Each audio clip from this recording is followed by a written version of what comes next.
2 இலக்க எண்ண எப்படி எளிய முறையில பெருக்கலாம் 3 முறை இருக்குது. நீ எது வேணுமோ அந்த முறையை பயன்படுத்திக்கோடா கண்ணு. புரியுதா? இப்ப கவனி. இப்ப இந்த 5 நமக்கு தேவையில்லை. நேற்று ஒரு இலக்க எண்ணால எப்படி பெருக்கணும்னு சொல்லி கொடுத்த ஞாபகம் இருக்கா? அதே முறைதான். 3 2 என்ன 4 2 அடுத்தது எதால பெருக்கிக்கணும்? 5ஆல 3 5 15 எங்க போடணும்? இங்க போடணும். புரியுதாடா கண்ணு? அடுத்தது 4 5 20. இது எப்படி போடுறதுன்ற ஒரு குழப்பம் வரும். நல்லா கவனி. இந்த மூளை விட்ட மாதிரி வருது. அப்படி இந்த டயகனலுக்கு நேரா வரணும். வந்துருச்சுன்னா கரெக்டா வரும். 5 கூட்டினா 6 1 8 2 கூட்டினா 10க்கு மீதி என்னது?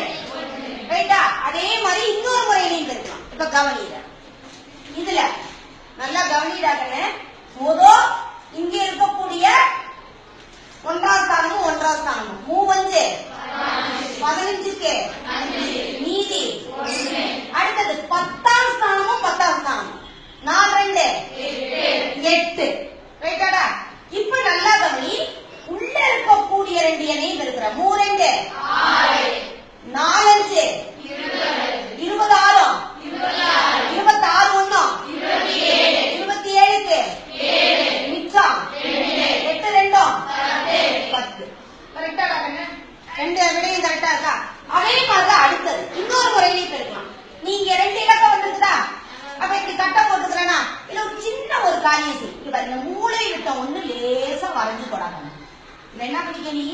மூளை விட்ட ஒண்ணு. ஏன்னா நம்ம எப்பவுமே 2 2 இலக்க எண்களாக எழுதினாதான் கொஞ்சம் பரவாயில்ல. நல்லா கவனி.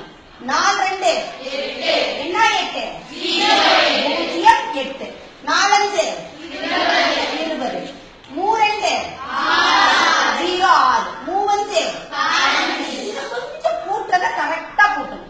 இப்ப இது இருக்குதா? இந்த கோடு வருதா? இந்த கோடை வேணும்னா நீ என்ன பண்ணிக்க? அப்படி எக்ஸ்டெண்ட் பண்ணிக்க. புரியுதா? புரிஞ்சுக்கிறதுக்காக. இப்ப இங்க 5